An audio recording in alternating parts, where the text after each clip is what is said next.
everyone! Magandang araw sa inyong lahat. And yes, it's 2025 and welcome back to our channel. And oo, medyo hindi maganda ang ating pakiramdam ngayon dahil after Christmas po itong recording na ito. So nung Christmas, medyo pagod tayo, ang dami nating ginawa. Kaya ayan, nagkasakit tuloy tayo. Pero kahit may sakit, kahit may sinat, kahit may ubo at may konting sipon, patuloy pa rin tayo, push pa rin tayo sa 2025. Wala nga lang video dahil sabi ko nga I'm not feeling really well for today, pero hindi ko pa rin kayo iiwan gaya ng hindi nyo pang iiwan sa akin at pagsuporta nyo sa akin sa araw-araw na ginawa ng Diyos na lagi kayong nakikinig at nanonood ng ating mga kwento. At syempre, dahil lagi kayong nandyan, ako shoutout ko muna Isa-shoutout ko muna kayo. Hindi lahat masa-shoutout, pero as many as I can. Hi kay Chazzy Chai, Yolo's Adventure in UK, maraming salamat. Hello rin kay Nika. Hello rin kay Amiguales Lagnes, maraming salamat. Hello rin kay Gemma, kay Maria Elena Abe, Reynalyn Santos, Reynalyn Atienzar, ayon, hello from Lebanon. Maraming salamat sa pakikinig. Hi din kay Leonie Hiso, Margie Flores Salibuma. Hello rin kay Evaline Nagit. Maraming salamat sa pakikinig. Rosana Crisostomo and Mary Grace Gumban. At sa lahat pa ng ating mga listeners and viewers, maraming thank you. Hindi na natin patatagalin ito dahil alam kong excited na kayong lahat para sa ating kwento for today's video. Dito lamang sa nag-iisa ninyong paboritong programa, ang Dear Mama Mia.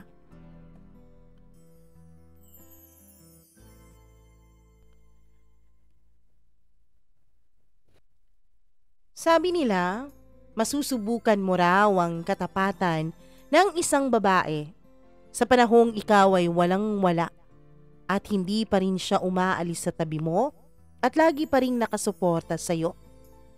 Pero masusubukan mo raw ang katapatan ng isang lalaki sa baliktad na pamamaraan. Kapag meron na raw siya nung mga bagay na dati ay wala siya. Kapag meron na siyang pera. Kapag nasa kanya na lahat-lahat ng ambisyon na ninanais niya. Tapos hindi ka pa rin niya iniiwan at ikaw pa rin ang kanyang kasama. Ibig sabihin daw noon, tapat siyang nagmamahal sa iyo mula noon. Pero kapag dumating ang punto na meron na siya at iiwan ka na lang bigla o magbabago na lang siya at meron ng iba. Ibig sabihin lang daw, option ka mula sa umpisa. Ikaw lang kasi ang nanatili sa tabi niya. Ikaw lang ang hindi nang iiwan sa kanya kaya wala siyang ibang choice kundi ang humawak sa iyo para wag siyang tuluyang malunod sa kumunoy. Dear Mama Mia, magandang araw sa inyong lahat, lalong-lalo na doon sa mga kagaya ko na araw-araw nakikinig at nag-aabang ng bagong kwentong ilalabas mo sa iyong channel. Mama Mia, itago niyo na lamang ako sa pangalang Florence. And yes, base sa intro ko Mama Mia, ang kwentong ito ay tungkol sa kung papaano mo malalaman ang loyalty at faithfulness sa isang tao sa inyong relasyon. Kaming dalawa ng isang lalaking itago natin sa pangalang Dean ay magkarelasyon sa loob ng 5 taon. Mula pa nung kapanahunan ng Jejemon, Mama Mia, kapanahunan ng kakornihan ay kasama ko na siya. Siya na lagi ang nandyan, siya na lagi ang kasama ko. Siya si Dean, and just like me, galing din po siya sa isang mahirap na pamilya. Kung saan ang laging pinag-aawayan ng aming mga magulang ay puro na lang pera, budget, puro na lang kawalan ng pera sa bahay.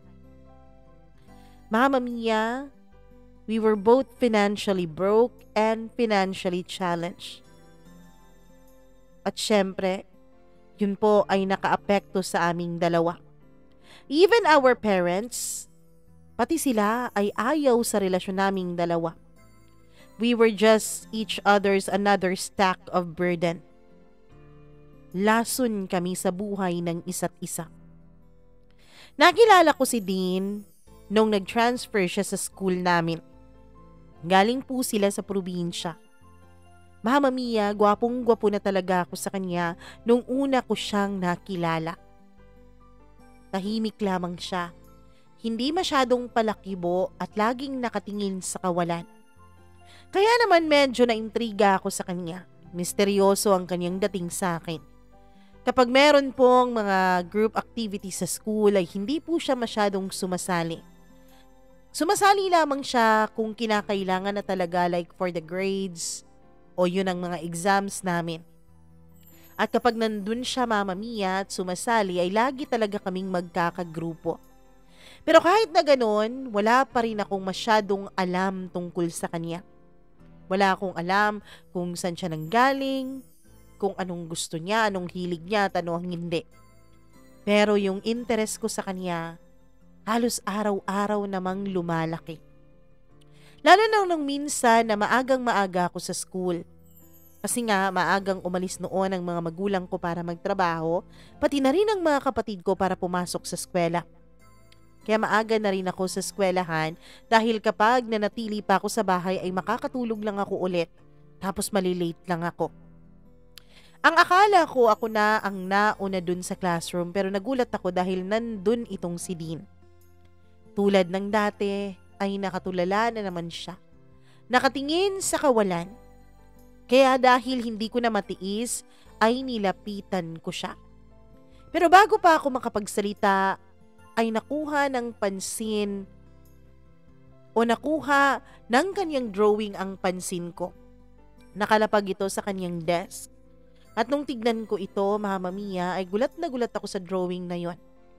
Dahil parang mga demonyo ang kanyang drawing.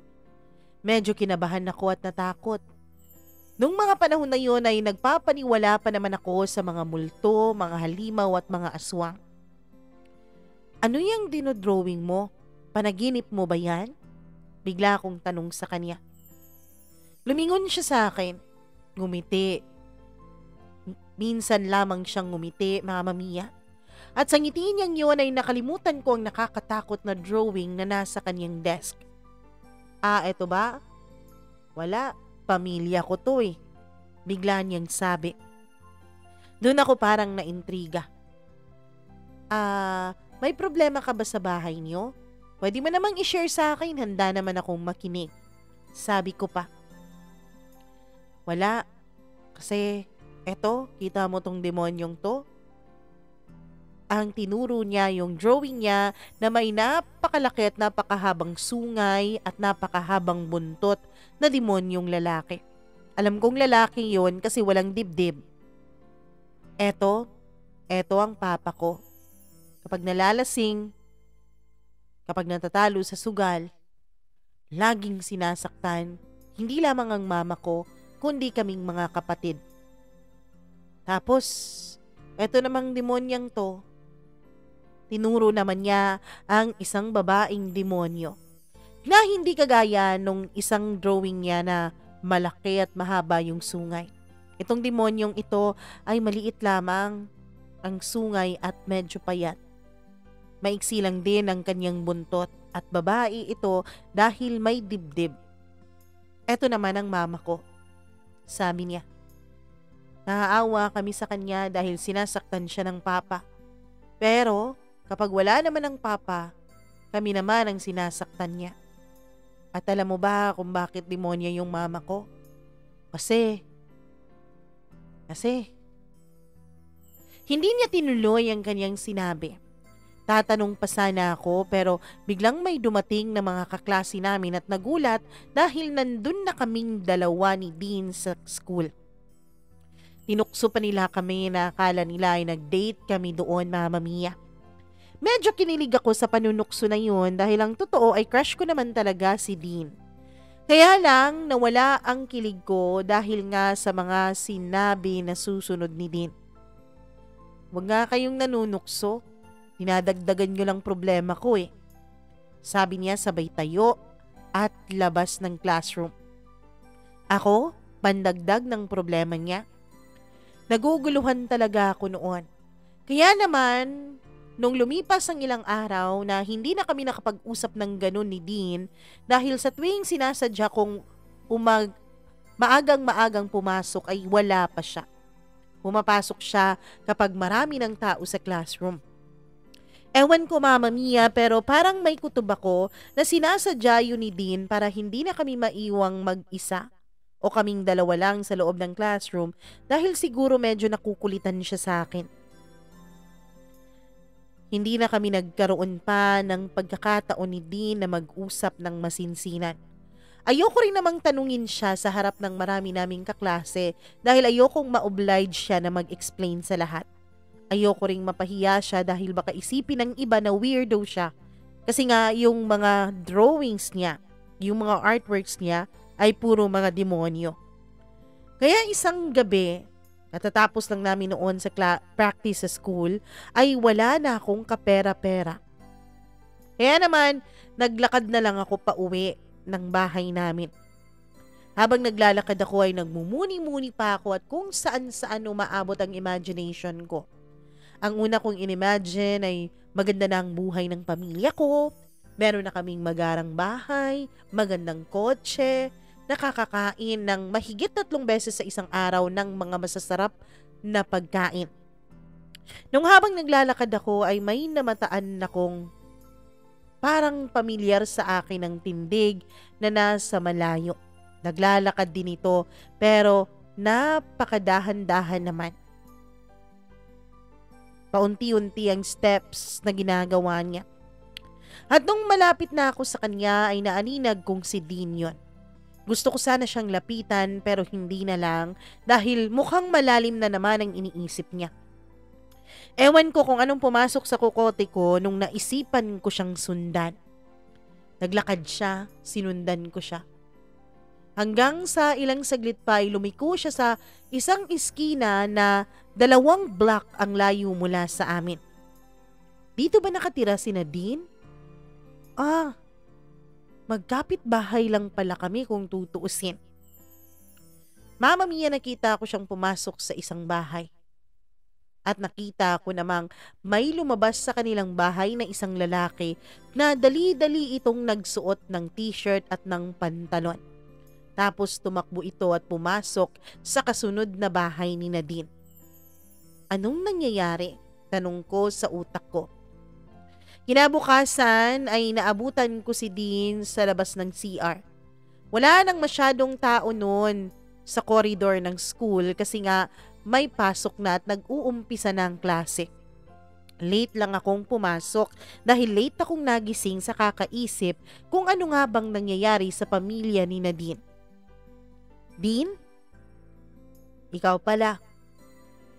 Dean, sandali. Tawag ko sa kanya nung nagmamadali na sana siyang pumasok pabalik ng classroom. Sandali, Dean. Sorry pero kahapon kasi sinundan kita. Alam ko na kung saan yung bahay ninyo. Stalker ka ba, Florence? Tanong niya. Hindi, don't get me wrong. Hindi ko talaga sinadyang sundan ka. Kaso nakita kita eh. Tapos kakausapin sana kita pero malalim yung iniisip mo kaya sinundan na lang kita. Sino yung lalaking nagmamadaling lumabas ng bahay niyo kagabi? Mama Mia, biglang nagsalubong ang kanyang mga kilay at biglang tumaas ang kanyang boses. Pwede ba wag kang makikialam ng buhay ng may buhay? Kung bored ka sa buhay mo, maghanap ka ng ibang pagkakaabalahan mo. Sabi niya sabay pasok ng classroom. Pero hindi ko siya tinantanan. Nakita ko kasi na may problema siya. Kaya lang hindi na talaga ako masyadong kinausap pa ni Dean. Hanggang sa isang araw, pag-uwi ko ng bahay ay nalaman kong nasa ospital pala ang isa kong nakababatang kapatid dahil may dengue ito, Mama Mia. Nagkakanda-kuba-kuba ng mga magulang ko sa kakahanap kung saan pwedeng may mautangan para lamang pambili ng mga kinakailangan ng kapatid ko sa ospital. Hanggang sa naisip kong ibigay na lang sa mga magulang ko ang ipon ko na sana ay para sa pag-aaral ko. Pero masakit yun para sa akin. Matagal na panahon ko yung pinag-ipunan. Kita ko pa sa pag-tutor ng ilan naming mga batang kapitbahay at paglilinis ng mga classroom ng mga teachers ang perang pinang-ipon ko doon. Kinabukasan ay isang masamang balita ang dumating sa amin. Nalaman namin na complicated na pala ang sitwasyon ng aking kapatid at hindi na siya kinaya pa ng mga gamot, Mama Mia. Na siyang naging dahilan kung bakit tuluyang kinuha sa amin ang nakababata kong kapatid. Pumasok pa rin ako sa classroom nung araw na yon kasi meron kaming periodical exam. Tahimik lamang ako. Pero malungkot na malungkot ako habang iniisip ko ang mga magagandang alaala namin ng kapatid ko. Isa kasi yon sa mga kapatid ko na kasundo ko. Hindi ko na malayan na umiiyak na pala ako habang nasa recess yung iba kong mga kaklase. Wala kasi akong pambili ng kung ano pa, Mama Mia, kaya sa classroom na lang ako tumambay. Nung biglang may lumapit sa akin at nag-abot ng kaniyang panyo. Paglingon ko ay si Dean pala yun. Sorry sa nasabi ko sa'yo nung mga nakaraang araw. Bakit ka nagsusorry? Hindi naman ako umiiyak dahil sa'yo. Ano nga palang problema mo, if you don't mind? Wala na yung kapatid ko din. Namatay siya sa komplikasyon sa dengue. Mama Mia, doon nakita ko ang pinakamalambot na bersyon ng mukha ni Dean sa akin. Niyakap niya ako. Wala siyang pakialam kahit may ibang makakita sa amin. Shh, tahan na. Andito lang ako, sabi niya. Dean, bakit ganon? Bakit ang hirap ng buhay? Hindi ko na namamalayan na naikwento ko na pala sa kanya ang portion ng buhay namin. Nung biglang nag-ring ang bell at biglang pumasok ulit ang mga kaklase namin, kaya naghiwalay muna kami ni Dean. Pagkatapos ng exam ay pauwi na ako nung biglang sumabay si Dean sa akin at ang sabi niya ihahatid na lang daw niya ako sa bahay. Mama Mia, nagulat pa ako. Nagulat pa ako dahil kinausap niya ako at sinabi niya rin lahat ng problema niya sa bahay nila. Yung lalaki palang nakita kong nagmamadaling palabas ng bahay nila ay kapitbahay nila na kabit ng mama niya. Mahirap na nga kami. Mahirap na nga ang buhay namin. Puro pabisyo ang mga magulang ko. Kaya ganun. Ganyan ako. Ganito lang ako. Kasi mabisyo ang mga magulang ko eh. Wala silang pakialam sa amin, Florence. Doon ko naintindihan si Dean. Nung nagluluksa ako sa pagkawala ng kapatid ko, ay nandun si Dean at dinadamayan niya ako. At kapag naman may problema siya, ay dinadamayan ko rin siya, Mama Mia. Hanggang sa hindi nagtagal, ay naging kami nga ni Dean.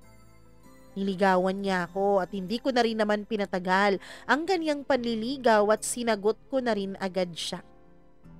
Masaya kami sa buhay ng isa't isa. Hanggang sa lumipas ang ilang taon, hanggang sa nag-college na nga kami. Hindi na ako nakapagkolehiyo, Mama Mia, dahil sa hirap ng buhay. Pati rin si Dean. Humanap na lang kami ng iba naming mapagkakakitaan para makatulong sa pamilya at para makabuild na rin ng sarili naming buhay. Despite of everything, sa lahat ng mga sinabi sa amin ng mga magulang namin. Bakit yan, Florence? Ang dami namang ibang lalaki. Bakit yung mas mahirap pa talaga sa atin at mas komplikado pa ang sitwasyon sa atin? Kalat na kasi sa barangay namin, Mama Mia, ang pagkakaroon ng kabit ng mama ni Dean at pagkakaroon ng maraming bisyo ng kaniyang ama.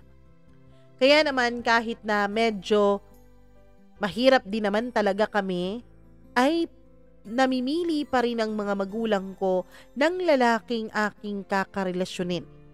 At ayaw na ayaw nila kay Dean dahil hindi raw kailanman nagbubunga ng mansanas ang mangga.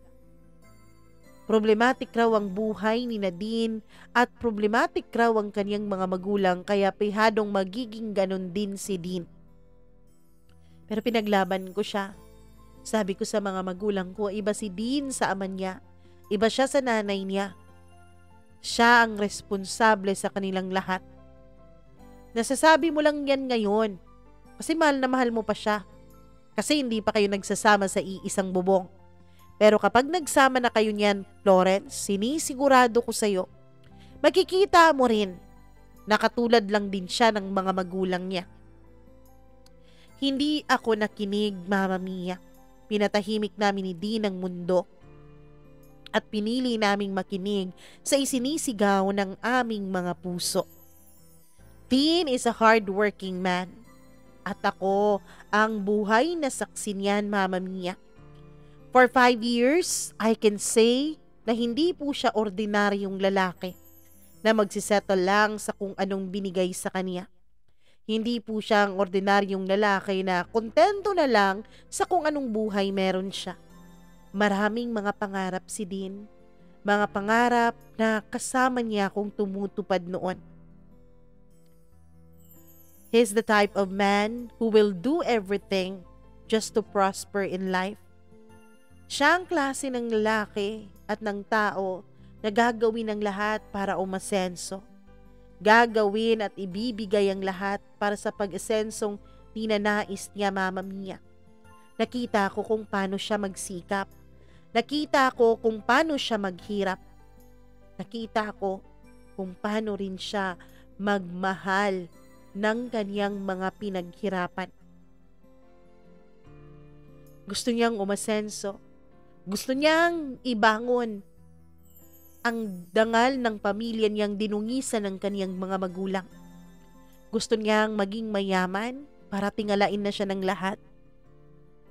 Ayaw niyang magsettle sa kung anong meron sa kaniyang mga magulang dahil ayaw niyang matulad sa mga ito. Ayaw niyang makontento sa kung ano lang ang meron sa kaniya. Ang gusto niya ay lagi siyang nagsusumikap. Laging pinupush ang sarili para magawa ang lahat ng gusto niyang gawin. Para maibigay ang kanyang full potential, Mama Mia. Para matulungan ang kanyang mga kapatid. Para makaahon sa laylayan ng kahirapan. Kaya naman, Mama Mia, nung nakita ko yung ganong pag-uugali at pagpupursigido ni Dean, ay hindi ko talagaman kailan inisip na aalis ako sa kanyang tabi. Mas pinili kong manatili sa tabi niya just because I saw how he tried his best to make his life better. Hindi naman talaga importante ang dami ng yaman, hindi ba, Mama Mia? Mas importante na makahanap ka ng masipag na lalaki, ng masikap na lalaki dahil kapag ganun ang nahanap mo, kahit ano pang mangyari sa mundo, alam mong kailanman ay meron at meron kang masasandalan. Kailanman ay meron at meron kang pwedeng dependahan. Mama Mia, some would even say na dapat humanap na lang daw ako ng ibang lalaki. Maganda daw naman talaga ako. May pagkakataon daw akong maghanap ng lalaking magkakagusto sa akin. Mga lalaking may kaya sa buhay. Mga lalaking kayang ibigay ang luho ko at ang mga pangangailangan ko at ng pamilya ko. Mga lalaking kaya akong bihisan ng matino. Mga lalaking hindi ako kailangan magpakapagod, kundi magpakabuhay prinsesa at reyna na lang. Pero hindi nila naiintindihan na kaming dalawa ni Dean, hindi lang naman pagmamahalan ng meron kami. Meron kaming soft spot para sa isa't isa. Nagkakaintindihan kami at naiintindihan namin ang pinagdadaanan ng bawat isa. Hindi nila alam kung ano ang mga pagsubok na kinaharap naming dalawa ni Dean na kaming dalawa lang. Hindi nila alam kung gaano kami katibay. They don't know how he was when we were together. Hindi nila nakita na kahit 10 milyong lalaking mayayaman pa, ang iharap sa akin ay si Dean at si Dean pa rin ang pipiliin ko. Dahil alam ko yung mga mayayaman na yan, nakadepende na lang sa pera nila eh. Inaasa na lang sa pera nila ang pagmamahal nila. Pero hindi ganun si Dean. Ma-effort siya kung sa ma-effort, Mama Mia. Ginagawa niya ang lahat just to make me happy. Even though walang-wala na siya. Even though kakarampot na lang ang pera niya, ay ginagastos pa niya yun para sa akin. Para makita niyang ngumiti ako. Para makita niyang maayos ako. Nakita kong kayang ibigay ni Dean ang lahat sa kahuli-hulihang sentimo na meron siya para lamang sa akin. At yun ang pinaka-importante sa akin, Mama Mia. Yung ganong klaseng pagmamahal. Yung pagmamahal na hindi nangungwenta. Yung pagmamahal na hindi nagtitira para sa sarili niya. At ang pinaka-the best thing para sa akin ay kung paano ako tignan ni Dean. Kung paano niya ako tignan na para bang ako ang pinakamaganda sa lahat ng nakita niya. At para bang ako ang pinakamamahalin sa lahat. Ako ang pinakamagandang nangyari sa buhay niya. Ganun niya ako tignan. Tingin pa lang niya, pinapakilig na niya ako. At natatandaan ko pa kung gaano ako ka-supportive kay Dean para sa kanyang growth and success sa buhay. Dahil nga mahal ako ni Dean, dahil nga nakita kong kaya niyang ibigay sa akin, pati ang kahuli-hulihang sentimo na meron siya, ay ginawa ko rin yun para sa kanya, Mama Mia. Ako kasi ang uri ng tao na rineseth, binabalik ko kung anong binibigay sa akin. Dinodoble ko, tinitriple ko. Kung bibigyan mo ako ng pagmamahal, tripleng pagmamahal ang ibabalik ko sa'yo. Kung bibigyan mo ako ng pag-aaruga, doble o tripleng pag-aaruga ang mararamdaman mo mula sa akin. Ganon ako, Mama Mia. Kaya nung makita kong suportado ako ni Dean, nung makita kong mahal niya ako, ay binalik ko rin yun sa kanya ng 2 o 3 beses na higit pa. Kaya kahit walang-wala rin ako, I laid everything that I had on his table. Binigay ko sa kanya ang lahat dahil ganun din naman siya sa akin, Mama Mia. Relasyon talaga. Tunay na uri ng relasyon ang pinasok namin ni Dean. It was a give and take type of relationship. The energy that we both gave to each other is the same energy that we both received from one another. Kaya nga siguro nagtagal kami. Kaya nga siguro mas minahal namin ng malalim ang isa't isa. Kasi kahit mahirap, alam namin kung paano balansehin ang lahat ng bagay. Nagtutulungan kaming 2, naghihilahan kami pataas, magkahawak kamay kaming naglalakad patungo sa mga pagsubok ng buhay. Yes, it wasn't perfect. Hindi perpektong relasyon ang meron kaming 2. Wala naman kasi sigurong ganon. But it was the happiest and it was a real one. Masasabi kong totoo ang pagmamahalang pinagsaluhan naming 2. Ganon naman talaga ang totoong relasyon, Mama Mia. Yung dinudurog ng pagsubok pero pinagtitibay pa rin ng panahon. Alam kong ganon kaming 2 ni Dean. Mama Mia, after 7 years of hard work, 7 years ng pagsasakripisyo being a working student, finally, naging seaman rin si Dean. He thanked me for all the sacrifices I've made for him since the beginning. Kasi Mama Mia, nung mga panahon kasi na yun, mas malaki kasi ang kinikita ko sa part-time job ko. Pero hindi ko sinusolo yun, tinutulungan ko si Dean. Lalo na at marami pong mga requirements at ng kung ano-anong mga papeles na kailangang asikasuhin sa kanyang kursong kinuha. Hindi ko siya pinabayaan. Tinulungan ko siya. Nagtulungan kaming 2. At hindi lang naman si Dean, Mama Mia, ang umakyat ang estado ng buhay. Hindi lang naman siyang nakatapos dahil tulad niya, ako rin naman, finally, naging isang high school teacher. At hindi yon magiging posible kung wala si Dean sa tabi ko. Kung hindi niya ako tinulungan, kung hindi niya ako ginabayan, lalo na nung mga panahon na nasa darkest time ako ng buhay ko. Nung mga panahon na sinubok hindi lamang ako, kundi ang buong pamilya ko. Alam kong hindi magiging posible yon kung wala si Dean. Masaya kaming dalawa, masayang masaya. Hindi madali ang naging buhay namin. Hindi madali ang mga pagsubok namin. But we were now both successful in life. And in fact, Mama Mia, eto na nga yata siguro ang tamang panahon para mag-settle down kaming dalawa.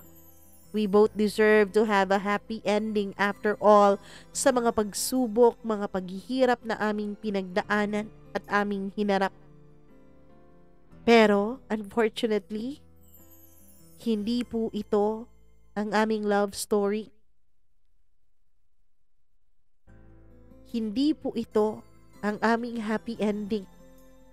Kasi Mama Mia, isa lang po itong story about love. About love na hindi kailanman mabibigyan ng katuparan. Kasi alam niyo ba kung anong nangyari? After Dean achieved all of his dreams, matapos ang lahat, nung naging seaman na siya, nung nakalabas na siya ng bansa, nakasakay na ng barko, kumikita na ng malaki, naibibili na ng mga kung ano-anong bagay ang kanyang pamilya. Nakalipat na sila ng bahay sa isang magandang subdivision, nakabili na ng sasakyan. Doon ako iniwan ni Dean. Oo, Mama Mia. Kung kailan naabot na namin ang aming mga pangarap, doon kami nagkalabuang dalawa. Hindi ko alam kung anong nangyari. Hindi ko alam kung paano nangyari. Ewan ko. Hindi ko talaga maintindihan. Nalaman ko na lang, Mama Mia, na hindi na ako prioridad ni Dean. Hindi na ako yung dating Florence na gustong-gusto niyang makasama. Hindi na ako ang Florence na sinabi niyang hindi niya kailanman iiwan at sasaktan. Dean's loyalty was completely tested nung nasa kanya na ang lahat. Nung kayang-kaya na niyang humarap sa kahit na sinong tao. Nung kaya na niyang ipagmalaki ang sarili niya. Pumasa si Dean sa pagsubok sa hirap ng buhay nila, sa pagsubok ng kahirapan. Pero bumagsak siya sa pagsubok ng katapatan. He failed me, Mama Mia. He failed me. He failed our relationship. Mama Mia, nadiskubre ko na lang ang panloloko ni Dean sa akin. Nadiskubre ko dahil may isang concern na tao na parehong bahagi ng buhay namin ni Dean ang nagsabi sa akin. Hindi pa ba umuwi si Dean, Florence? Sa susunod na buwan pa ang baba niya ng barko, sabi ko. Talaga ba? Nakita ko siya nung nakaraang linggo eh. Nandun sa mall, sabi niya kasama niya girlfriend niya. Akala ko nga ikaw eh. Aantayin pa sana kita pero sabi niya sa susunod na lang daw dahil matatagalan pa raw yung girlfriend niya. Hindi ba ikaw ang kasama niya? Tanong niya sa akin. Naguguluhan ako nung mga panahon na yon. Mall? Last week? Hindi naman ako nag-mall last week ah. Tsaka busy ako sa school. Busy ako sa mga estudyante ko dahil periodical exams nila. Baka nagkamali lang siya. Baka hindi si Dean yun, sabi ko. Si Dean yun, nakausap ko pa nga eh. Alangan namang panaginip ko yun. Sandali, hindi ba ikaw yung kasama niya sa mall? Mama Mia, agad akong naghanap ng rason. Oo, ako nga pala yun, sorry. Nakakalimutan ko na eh. Alam mo naman, busy sa school, busy sa trabaho, kaya ayun, nagiging makakalimutin na. Kulang kasi sa pahinga eh, pasensya ka na ha. Nako, kinabahan ako sa'yo, Florence, ha? Akala ko hindi ikaw yun. Akala ko naglolo ko na si Dean sa'yo. Pagkasabos noon ay umalis na siya. Ako naman ay lutang na naglalakad sa kawalan. Hindi ko alam kung saan ako pupunta. Pinagtakpan ko si Dean. Yes, ganun ko siya kamahal, Mama Mia. Nahanda ko siyang pagtakpan kahit na ano pa mang mangyari sa buhay naming dalawa. At dahil nga doon ay tinawagan ko si Dean. Cannot be reached ang kanyang cellphone. Ganun kasi kapag nasa laot sila. Cannot be reached dahil may mga punto na wala siyang signal. At kapag nagkakasignal siya, ay siya naman ang tumatawag sa akin. Ganun ako katiwalang-tiwala sa kanya, pero nung mga panahon na yon, habang dinadial ko ang kanyang number at out of coverage area yon, ay kung ano-ano nang naiisip ko. Lumipas ang mga oras, nasa kwarto lamang ako at nakabukmok. Tinatawag na ako ng mga kapamilya ko para kumain at ng kung ano-ano pa mang mga gusto nilang itanong. Pero nagkukunwari akong tulog. Pero hindi ako tulog, Mama Mia. Tahimik lamang ako sa loob ng kwarto ko. Tahimik na umiiyak at iniisip kung nasaan na si Dean sa mga panahon na yon. Hanggang sa mag-aalas 12 na ng madaling araw nung nag-ring ang phone ko. Si Dean. Agad ko yung sinagot. Pasensya na, mahal, ha? Pasensya na, nasa laot pa kami. Alam mo naman, malapit na akong bumaba. Dean, huwag ka ngang magsinungaling sa akin. Bigla siyang natahimik sa kabilang linya. May iba na ba, Dean? Anong pinagsasabi mo dyan, mahal? Nananaginip ka yata eh. Naistorbo ko bang pagtulog mo? Dean, wag na tayong magkunwari. Umamin ka na kung may iba na para hindi yung ganito na nasasaktan ako. Hindi yung ganito na para akong timang na nag-aantay sa'yo. Sa pagbaba mo next month, nakababa ka na, di ba? May nakakita nga sa'yo nung nakaraang linggo at nag-mall ka raw kasama ng girlfriend mo. May iba ka bang girlfriend din? Alam mo, Florence, siguro talagang ka na, nasa-stress ka na sa trabaho mo at kung ano-ano na yung iniisip mo.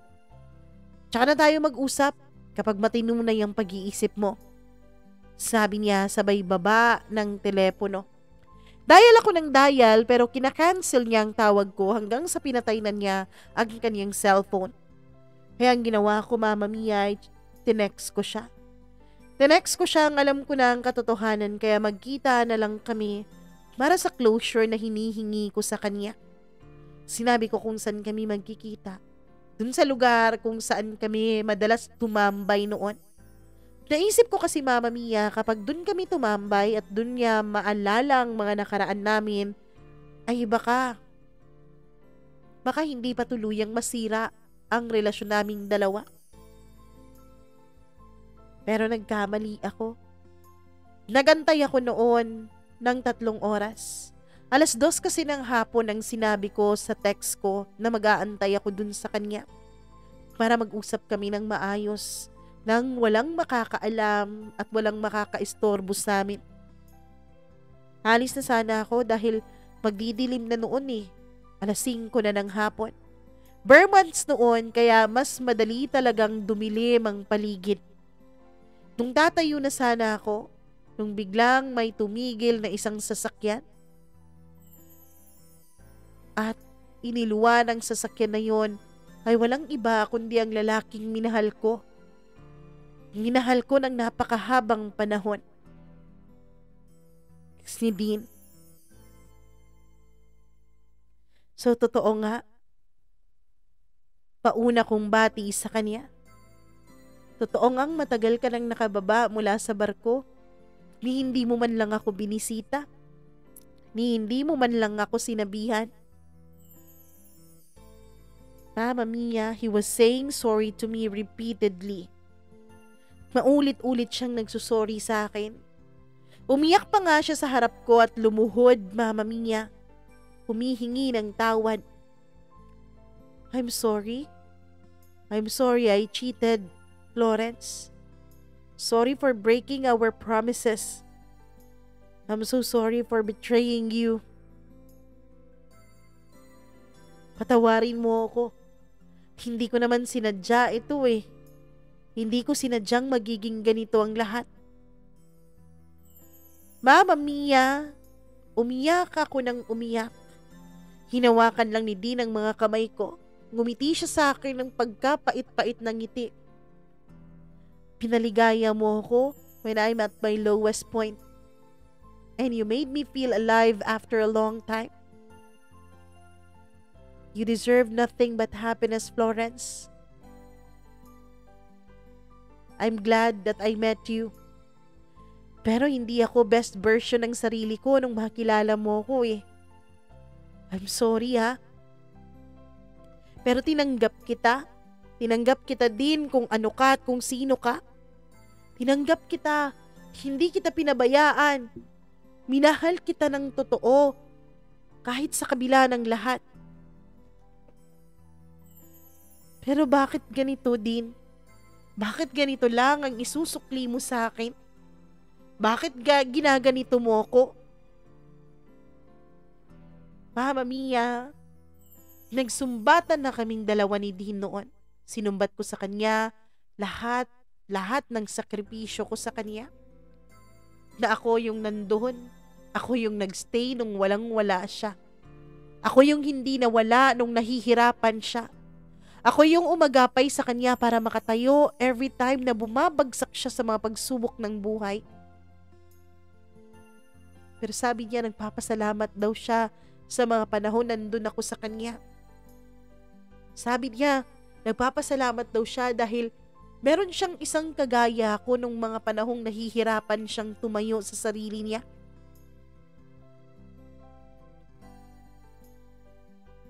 Oo. Maraming salamat, Florence. Dahil hindi mo ako pinabayaan. Pareho tayo eh. Pareho tayong minahal ng sobra ang isa't isa. Pero mali ang pagkakataong nagmahalan tayo. Pareho tayong walang-wala. Pareho tayong unstable. Oo nga din eh. Pareho tayong unstable pero alam ng Diyos. Alam ng Diyos kung ano ang ginawa ko. Para lamang maging maayos ang lahat.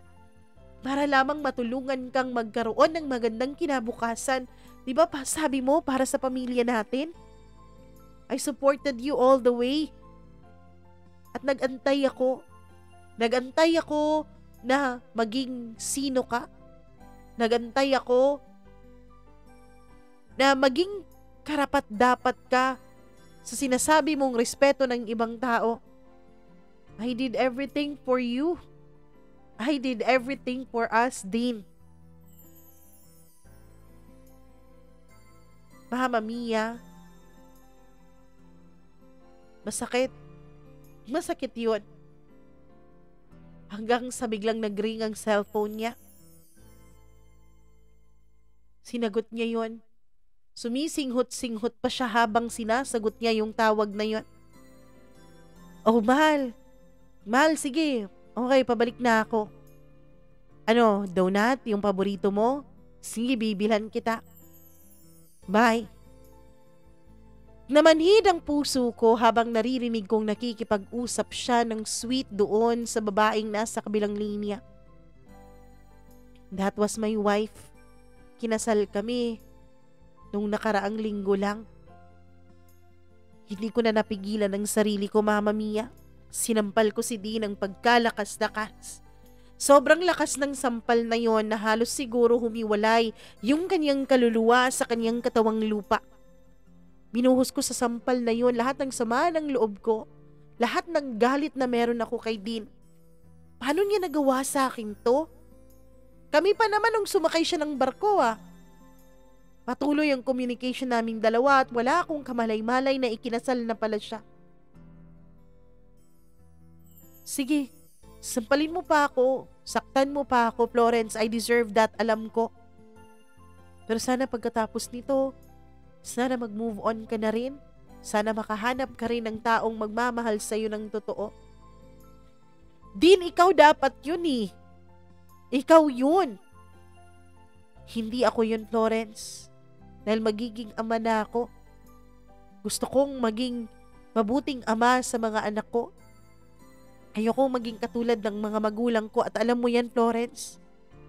Ayaw mo maging katulad ng mga magulang mo? Katulad ka na rin ng nanay mo. Sinampal ko siya ng makailang beses hanggang sa napagod ako, Mama Mia. Hanggang sa umiyak ako at naglupasay sa sahig. Hinahaplos-haplos niya ang likuran ko hanggang sa kumalma ako. At nung kumalma na ako, Mama Mia, ay bigla siyang may tinawagan. Ilang saglit pa ay may dumating na taxi. Manong, ihatid mo siya sa address na to, ha? Sige, Florence. Paalam. Sana sa susunod nating pagkikita, magiging masaya ka na.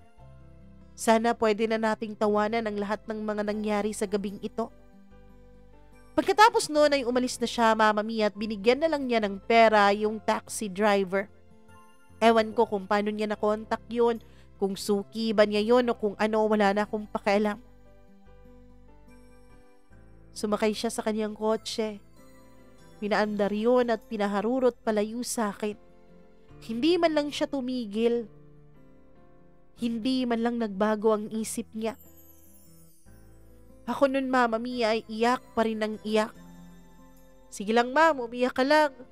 Kasi malaki naman tong binayad ni Sir eh. Pwede na akong hindi bumiyahin ito. Sabihan mo lang kapag handa ka nang umuwi, ha? Sabi ng taxi driver. Mama Mia, pinilit ko pa rin ang sarili ko noon na kumbinsihin na panaginip lang ang lahat, na hindi to totoo. Nabangungot lamang to at magbabalik pa rin si Dean sa akin. Nung mahimasmasan na ako ay inuwi na ako ng taxi driver sa bahay namin. Gabing-gabi na yon, tulog na lahat ng tao. Mabuti na lang at tulog sila para hindi nila makita ang namamaga kong mga mata. Pumasok ako ng kwarto at umiyak ako ng umiyak. Biglang may nag-text sa akin. Ma'am, ako to yung taxi driver. Naiwan niyo po yung bag niyo sa taxi ko. Gusto niyo po bang ibalik ko ngayon? Nag-text ako sa kanya at sinabi kong bukas na lang at i-text ko na lang siya kung saan kami magkikita. Nandun kasi sa bag ko yung contact numbers at contact details ko, Mama Mia. Kaya siguro niya nakuha doon ang numero ko, kaya niya ako na-text. Umiyak ako ng umiyak buong magdamag. Ilang linggo akong wala sa wisyo. Nag-file ako ng leave sa trabaho. Nagtaka pa noon ang principal ko, Mama Mia, dahil hindi ako yung tipong nagli-leave ng biglaan. Nagpapaalam ako kapag magli-leave ako, lalo na kapag bumababa ng barko si Dean. Pero nung panahon na yon, 2 linggo pa sana bago yung nakaschedule leave ko dahil nga akala ko ay nung mga panahon na yun makakababa ang boyfriend ko.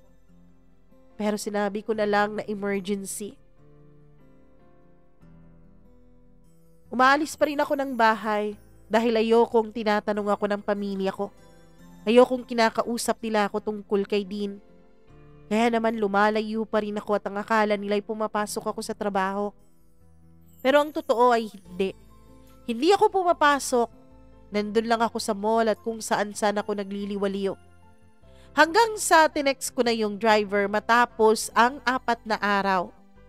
Mula nung naiwan ko sa kanyang kotse o sa kanyang taxi, yung aking daladalang bag. Nagkita kaming dalawa sa isang coffee shop. Binigay niya sa akin yung bag ko at bilang pasasalamat ay nilibre ko siya ng kape. Ayos ka na po ba, ma'am? Gusto niyo po bang umalis?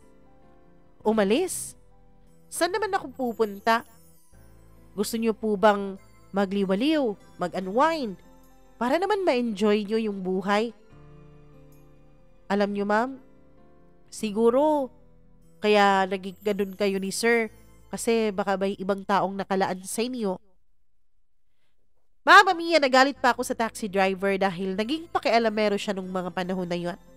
Nagsorry siya sa akin at ang sabi niya, handa raw siyang maging taxi for hire kung saan ko raw gustong pumunta.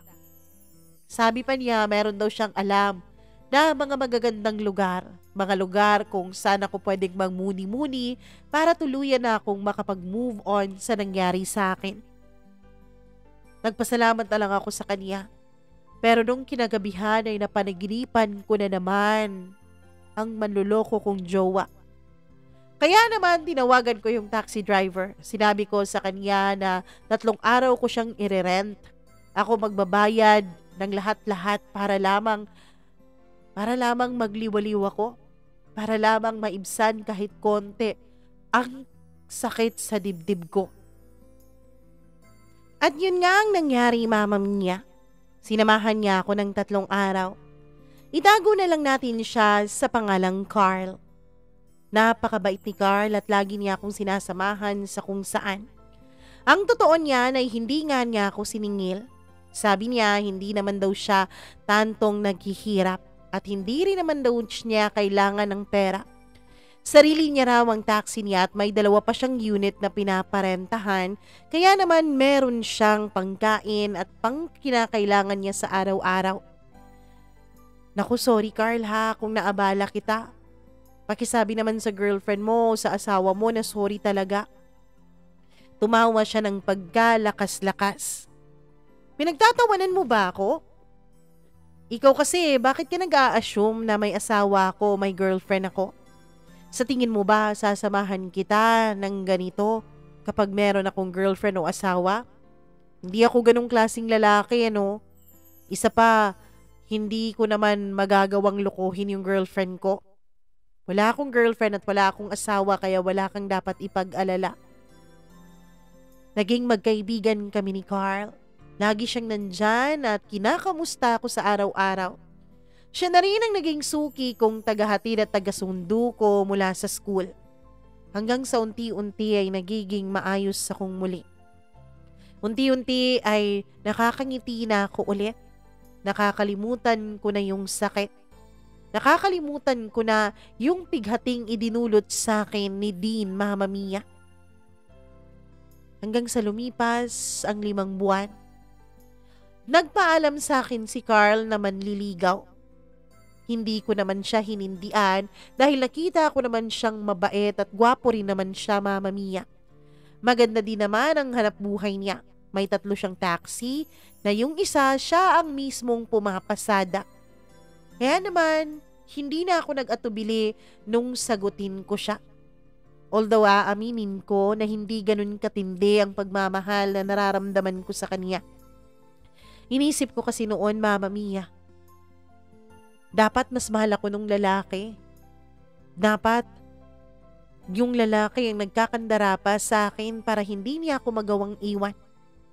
Natuto na ako dun sa pagkakamali ko sa naging relasyon naming 2 ni Dean. Hindi po pwedeng ako yung maghahabol. Hindi po pwedeng ako yung mas mag-e-effort. Dahil kapag nangyari yung ganon, sigurado ako na ipagpapalit rin niya ako.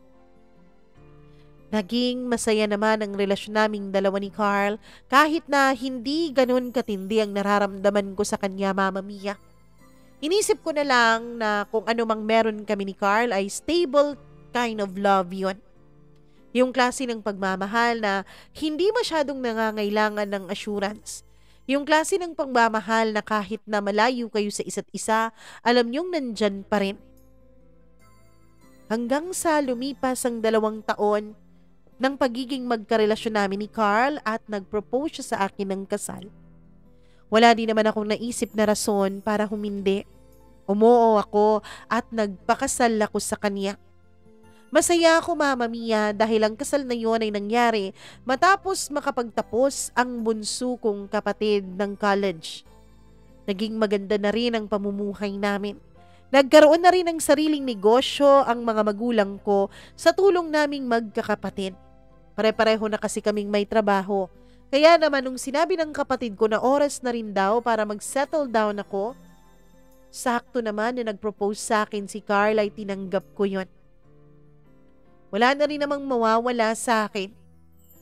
Pero Mama Mia, aaminin ko na nung mga panahong naghahanda kaming 2 ni Carl para sa kasal namin, ay may mga agam-agam akong nararamdaman sa puso ko. Hindi ako sigurado noon sa gagawin ko. Ako sigurado sa pagpapakasal ko kay Carl. Pero sinabi ko sa sarili ko, dapat hindi na ako magdadalawang isip pa. Kasi si Carl yung nandyan eh. Siya yung sumalo sa akin, siya yung nagmahal sa akin. Siya yung nagpasaya sa akin sa mga panahong malungkot na malungkot ako. Sa mga panahong akala ko'y sira na ang buhay ko. Kaya tinanggap ko yung proposal niya at tuluyan nga akong nagpakasal sa kanya.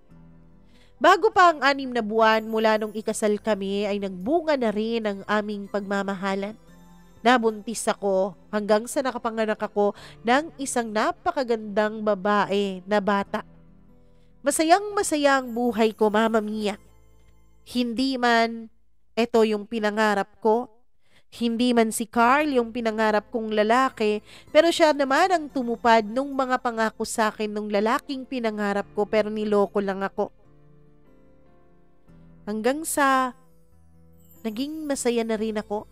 Naging 2 ang anak namin ni Carl at hanggang sa Mama Mia, nung nakaraang taon lang ay dumating ang isang pagsubok, hindi lang sa pagmamahalan namin ni Carl, kundi maging sa pagkatao ko at sa aking prinsipyo. Alam kong nahuhulaan nyo na kung ano yun, Mama Mia. Alam kong nahuhulaan nyo na kung anong klaseng pagsubok yun. Yes, nagkita kami ulit 2 ni Dean. Meron kasi kaming isang kaklase na kinuha kaming ninong at ninang ng kanyang kasal. Ng kanyang anak. Actually, in-invite din niya ako nung kasal niya pero hindi ako nakapunta dahil panahon yon ng panganganak ko ng pangalawa naming anak ng asawa kong si Carl. Pero Mama Mia, nung nanganak na nga siya ay agad niya akong sinabihan na ninang daw ako. Sana naman, sumulpot ka na ha? Pumunta ka na. Dahil nung kasal ko hindi ka pumunta eh. Buti na lang at hindi kita ginawang bridesmaid dahil kapag nagkataon eh kinulang pa ang abay ko. Oo, sige na, makakapunta na nga, sabi ko naman sa kanya. Sakto naman nung mga panahon na yon na ginamit ni Carl yung kotse namin. Hinatid niya lang ako sa venue, Mama Mia, pero ang sabi niya ay hindi na raw niya ako masusundo kaya mag-taxi na lang daw ako. Nung mga panahon din kasi na yon, si Carl ay uuwi sa kanilang probinsya dahil may sakit ang nanay niya. Isasama na lang daw niya yung 2 mga bata para makita daw ng mga grandparents ng mga ito. Mag-enjoy ka dito, Han, ha? Tapos, tawagan mo na lang ako kapag nakauwi ka na, sabi ni Carl. Mama Mia, maswerte ako sa asawa ko. Hindi ako katulad ng ibang mga babae na bilang ang bawat galaw nung nagkaasawa na. Ako, mas gusto nga ng asawa kong si Carl na mag-enjoy ako ng buhay ko kasama ng iba kong mga kaibigan para raw hindi ako maburyo. Kaya naman nagpunta na ako dun sa venue at laking gulat ko, Mama Mia, dahil ilang saglit pa ay dumating din si Dean. Sorry ha, akala ko kasi hindi siya makakarating eh, sabi nung friend ko na siyang nanay ng inaanak ko. Ninong din naman siya, pero sabi niya kasi busy raw siya kaya hindi siya makakarating. Okay lang, andyan na yan eh, wala na rin tayong magagawa, sabi ko. The whole duration ng program, ng reception at ng kung ano-ano pang ginawa dun sa binyag, Mama Mia, ay nakatitig lang sa akin si Dean. Ewan ko kung bakit ganun siya. Ewan ko kung bakit ganun yung akto niya. Pero hindi ko siya masyadong pinapansin. Civil lang ako sa kanya. Dahil ang totoo, ay galit pa rin ako sa ginawa niya sa akin. Ang totoo nung nakita ko siya ay nagbalik yung sakit ng panloloko niya sa akin. Yung sakit na ginawa niya lang akong parang stepping stone. At nung makarating na nga siya sa kanyang pangarap, ay naghanap siya ng ibang makakasama doon. Nung pauwi na ako, Mama Mia, ay nag-abang ako ng taxi. Ihahatid sana ako nung isa kong kaklase pero dahil nga umiiyak na yung anak niya sa bahay ay nagmadali na lang din siya. Okay lang, hahanap na lang ako ng taxi, sabi ko. Pero halos 20 minutos na akong nag-aabang ng taxi, katulad na rin o kasabay nung guard ng hotel, ay hindi pa rin kami nakakuha ng taxi dahil siguro yung lugar na yon ay hindi naman masyadong daanan ng mga taxi. Pasensya na ma'am ha, kailangan ko nang bumalik sa pwesto ko nakabreak kasi yung kasamahan ko. Yaan mo, magraradyo ako dun sa ibang guard. Baka may taxi dun sa kanila papupuntahin ko dito. Ayos lang yun manong guard, salamat ha, sabi ko naman. Habang nag-aantay pa ako doon ay may biglang tumigil na sasakyan sa harap ko. Uwi ka na, Florence? Halika na, hatid na kita. Mama Mia, si Dean yun. At alam kong nakainom na siya. Nakainom na rin ako nung mga panahon na yon kasi nga may kasiyahan dun sa binyag ng aking inaanak. Wag na, mag-aantay na lang ako ng taxi, sabi ko. Kanina ka pa nag-aantay ng taxi dyan Inaantay ko ngang makasakay ka walang taxing dumarating. Gusto mo ba mag-check-in ka na lang dyan? Mama Mia, ayoko. Hindi kasi ako nakakatulog kapag hindi ko kama yung hinihigaan ko. At dahil nga medyo tipsy na rin ako nung mga panahon na yun ay kailangan ko na talaga ng pahinga. Sige na, ako na bahala dito, sabi ko pa kay Dean. Huwag na kang masyadong mapilit. Halika na, sakay ka na. For old time's sake. Old time's sake? May nalalaman ka pa talagang ganyan ha? Sabi ko naman.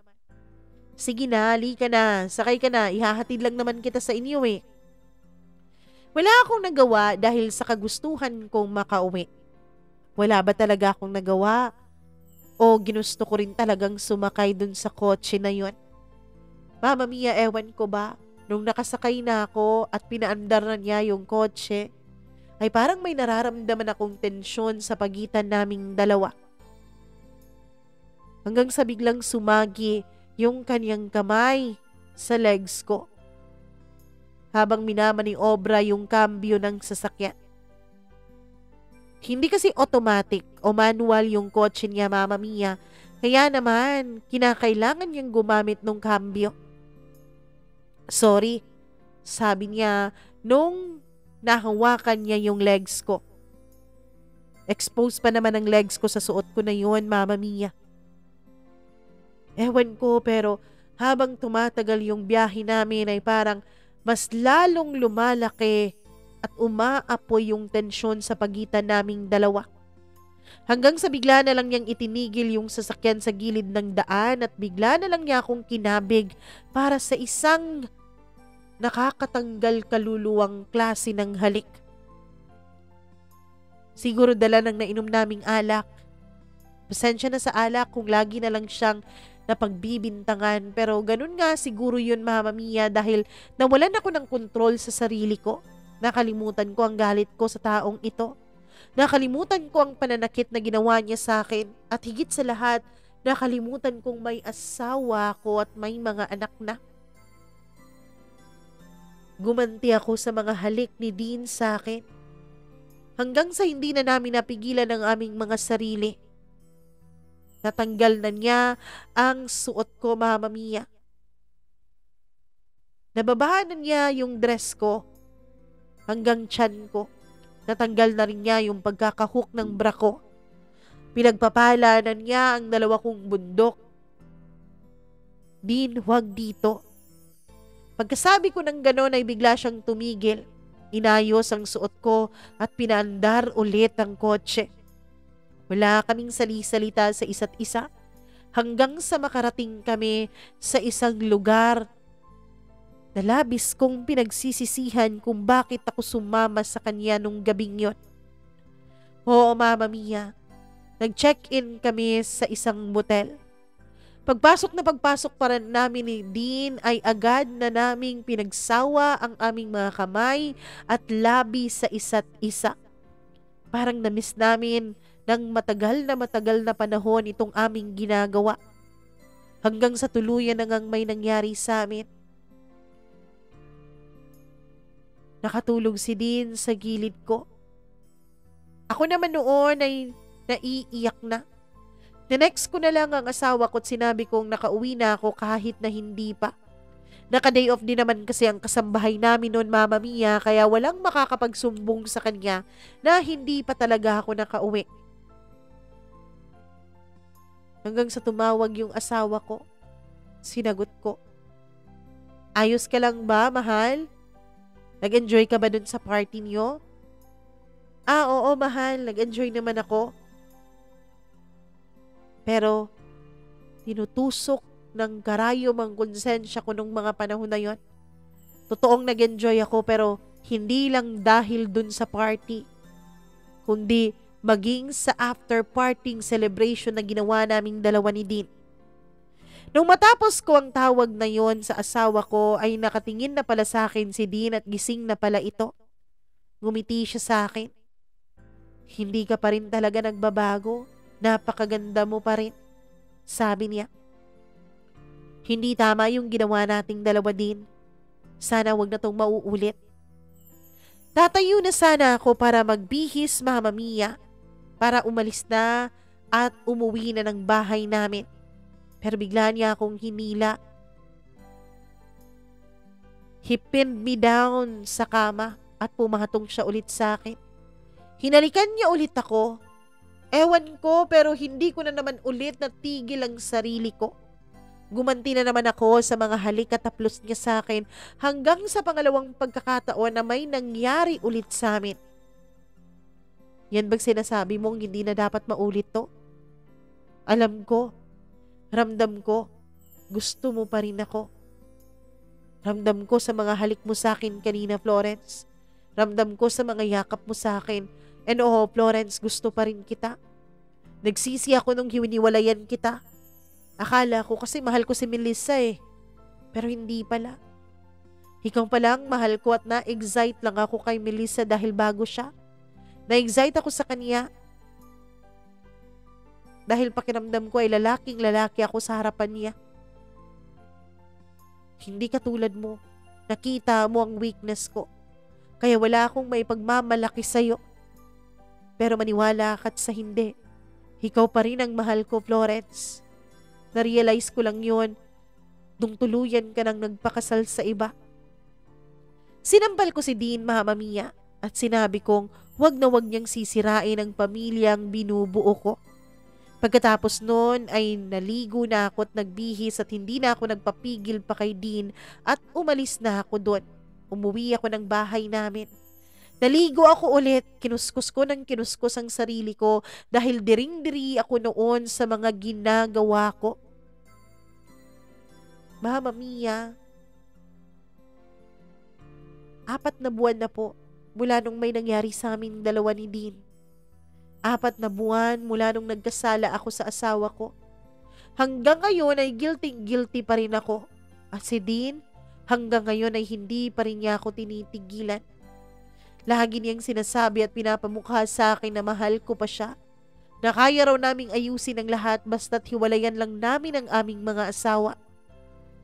Pero hindi ko magagawang saktan ang lalaking nagmahal sa akin. Hindi ko magagawang saktan ang lalaking tumanggap sa akin. Ang lalaking bumuo ulit sa akin matapos akong wasakin ni Dean. Pero hindi ko rin may pagkakailang mahal ko si Dean, Mama Mia. Na sa kanya ko lang nararamdaman yung klase ng emosyon na kailanman ay hindi ko naramdaman sa aking asawa. Ano po ba ang gagawin ko? Sa ngayon ay hindi pa rin ako tinitigilan ni Dean. At aaminin ko sa iyo, Mama Mia, ilang ulit na rin akong natuksong makipagkita ulit sa kanya. At naulit pang muli yung nangyari sa amin. Yung nangyari na hindi dapat maganap sa aming dalawa. Please tulungan niyo po ako. Alam kong makakabasa ako ng hindi mga magagandang komento sa comment section nitong kwento ko sa oras na mai-upload niyo na to, Mama Mia. Pero handa po akong pakinggan yon at handa po akong basahin yon. Alam ko kasing nagkamali ako. Ano po ba ang gagawin ko para tuluyan na akong makalayo sa lalaking mahal ko? Sa lalaking hindi ko na dapat mahalin pa. Hanggang dito na lamang, lubos na nagmamahal, Florence.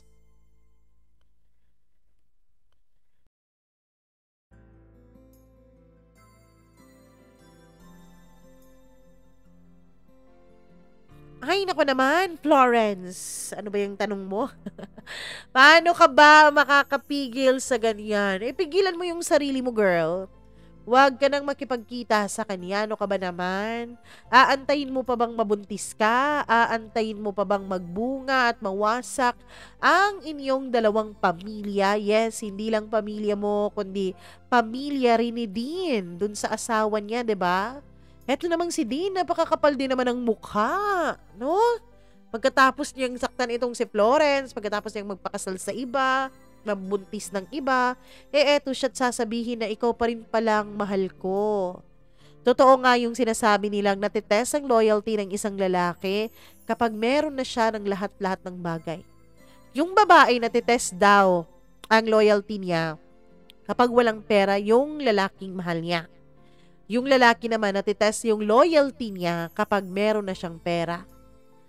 Totoo din naman yung sinabi ni Dean kanina Yung sinabi niya na dun sa babaeng yun, dun sa babaeng ipinalit niya kay Florence ay makapagmamalaki siya kasi hindi nakita nung babaeng yun ang kahinaan ni Dean. Ang Dean na mahirap, ang Dean na nagsastruggle, ang Dean na umiiyak, hindi niya yun nakita. Habang itong si Florence, nakita niya lahat. Tinulungan pa nga niya si Dean kaya wala nang maipagmamalaki itong si Dean sa kanya. Kaya tunay yun, totoo yun. Minsan kasi, ang mga lalaki, o madalas, ang mga lalaki ay mahigit talaga ang paningin nila sa kanilang ego at sa kanilang pride kaysa sa kanilang puso. Kaya nangyayari yung mga ganong klaseng pagkakamali. Pero alam mo girl, Florence, kaawa-awa yung asawa mo. Kung hindi mo talaga siya mahal, kung patuloy ka lang magpapakasala kasama si Dean, sana hiwalayan mo na lang ng maayos si Carl kasi napakabuti niyang lalaki base sa kwento mo. Napakabuti niyang asawa, napakabuti niyang ama kaya hindi niya deserve yung ganong pagtrato mo sa kanya. Hindi niya deserve na lokohin siya ng paulit-ulit. Kaya sana bigyan mo na lang siya ng kalayaan kung hindi mo siya kayang mahalin ng tama. At kung magdesisyon ka man na hiwalayan talaga si Dean, hiwalayan mo siya, yung totoo talagang hiwalay. Hindi naman natin makokontrol yung kawalang hiyaan ni Dean Sa kanya yun, di ba? Nasabi niya, iiwan niya asawa niya para sa'yo. Sa kanya yun, hindi mo yun makokontrol. Pero kung ako sa'yo, huwag mong sayangin ang pamilyang binuo mo. Huwag mong sayangin ang tunay na lalaking nagmamahal sa'yo. Sana matauhan ka na at sa lahat po ng mga listeners natin at mga commentators dyan. Ako comment naman kayo dyan para naman matauhan itong ating letter sender na si Florence. Okay? Sana wag kayong masyadong harsh. Pero wag din masyadong gentle para naman pumasok sa kokote ni Florence yung kanyang mga pinaggagawa. Anyways, maraming salamat sa inyong pakikinig at pasensya na po talaga sa boses ng inyong Mama Mia dahil may sipon po ako at lalong lumalala habang nagre-record ako. So, pasensya na at maraming salamat sa inyong panonood at pakikinig nitong ating kwento. Hanggang sa muli po, ako ang inyong one and only Mama Mia. Happy New Year sa inyong lahat. Huwag kalimutang mag-subscribe dito sa ating channel. I-click nyo ang notification bell para lagi po kayong nanonotify sa tuwing meron tayong upload na ginagawa. At syempre, huwag nyo rin kalimutan na mag-like and mag-share ng mga videos natin. Mag-share ng iyong sariling storya. Mag-email lamang sa mamamiacdo0317@gmail.com. At nako, paki-follow na lang din ng ating ibang mga social media accounts, Mama Mia CDO, on TikTok, on Threads, on Instagram, and on Facebook. Thank you so much sa inyong walang sawang pagsuporta. Hanggang sa muli po, ako ang inyong one and only Mama Mia dito lamang sa inyong paboritong channel. Magandang araw sa inyong lahat.